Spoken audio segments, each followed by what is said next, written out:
I'm gonna say something that might surprise a few people. If you're just getting into backcountry skiing or riding, telling you now, you don't really need to take your avalanche course just quite yet. This applies to you if you just bought your first pair of touring skis, or maybe you're still trying to figure out what a tech binding even is. I know this all kind of sounds pretty backwards, but hang with me for a second and I'll explain why waiting can actually make you a safer and smarter backcountry skier and rider. I've seen this play out 100 times. Somebody watches a Cody Townsend video, joins a backcountry Facebook group, and sees everyone saying like, looking for partners must have an Avi 1. So naturally they rush to sign up for a level 1 course thinking, cool, I'll take that course, check the box, and I'll be good to go. By the end of this video, you'll understand why this ski guide is telling you not to take an avalanche course yet, and hopefully it'll save you some headaches in the future. So I've been skiing since I was about 4, family trips out to Colorado every winter from the Midwest, and then I'd go back home to this 200-foot ravine in Illinois called Ski's Snowstar. So when I moved to Colorado, I bought some used gear off of Facebook Marketplace, and before I even figured out how to put my skins on, I'm standing in an avalanche course with people who've been touring for years and years and years. And now, years later, I'm an AMGA certified ski guide, and when I look back on my own learning curve, there are so many things that I wish I had done differently. One big one is that I wish I would have held off on that first avalanche course until I actually knew what moving efficiently in the backcountry and the mountains kind of meant.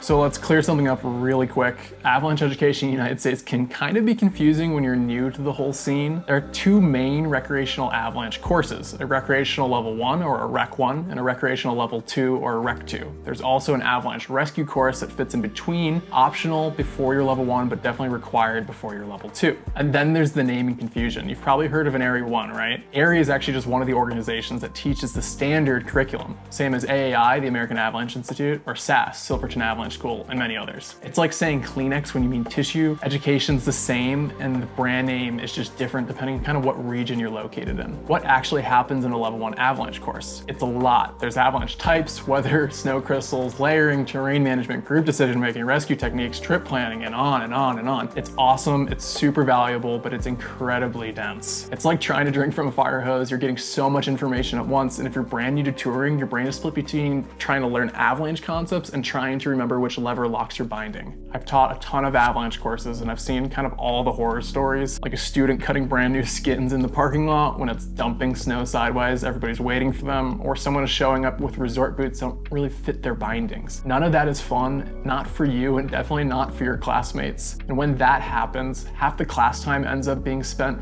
fixing gear, explaining what a lock toe is, and teaching somebody how to transition, which means you're missing out on the real learning of an avalanche level 1, which is how avalanches actually form and how we can avoid them in the backcountry. And this goes beyond gear. We can also look at fitness and focus. So if you're brand new to touring, your first few days out can feel like a sufferfest. You're sweaty, you're breathing hard, maybe your hip flexors are screaming. I know mine always do at the beginning of the season. And in the middle of that, your instructor's explaining snowpack layering and how wind slabs form. You can probably guess how much of that you're actually going to retain, and it's usually not that much. You don't have to be a triathlete to take a level 1, but having some comfort moving in the mountains, being used to hiking uphill at altitude, managing your pace and adjusting your layers can make a massive difference for your level 1. And when you're not physically wrecked, you can actually listen, you can take notes, and you can absorb what's being taught and not just be concerned about how sweaty you are and how cold you're getting. So what should you do before you take an avalanche course? Well, I think you should start by getting out if you can. Go skinning at your local resort if they have an uphill policy, maybe find a friend or a mentor who's already touring and tag along for a couple mellow laps. Learn how your bindings work and how to attach your skins, how to pack efficiently, and honestly, the clothing layers that'll keep you the most comfortable. And please,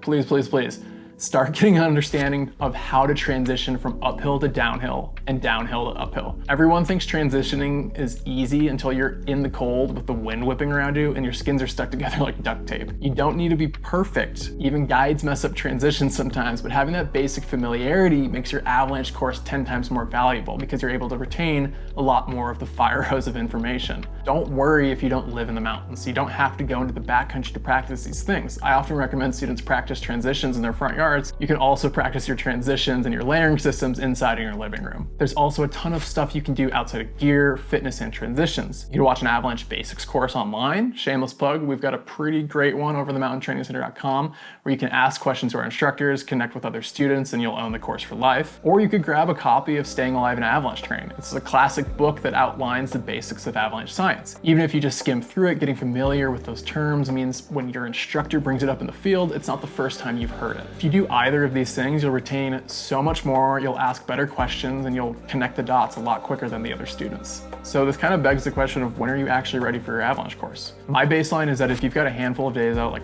4 to 5, you've practiced transitions, skinned a few laps, maybe you've even taken a mellow tour with a friend, if you're comfortable moving uphill, you've skied some variable snow, and you're not overwhelmed by the basics, it's time to jump in and actually take a course. At that point, your Avalanche course becomes what it's supposed to be, which is not a gear tutorial, but a deep dive into how decision-making in Avalanche terrain can save lives. You'll understand what the instructor has been talking about, you'll be able to apply it in real time, and the information will stick because it's building on a foundation that you already have. You'll come out of it more confident, more competent, and way more aware of what you don't know. Because that's the thing about avalanches. The more you learn, the more you realize there's so much more to learn. Take your time, it's a lifelong sport, there's no rush. Build your skills, get some experience, learn the basics, and then sign up for that level 1 when you're ready. If you want to start learning now, you can check out some of our online Avalanche courses at mountaintrainingcenter.com. I'll drop the link below. And if this video helped you, please give it a thumbs up, subscribe, and share it with a friend who just bought their first touring setup, is still trying to figure out what their skins even are. Stay safe, and I'll see you out there.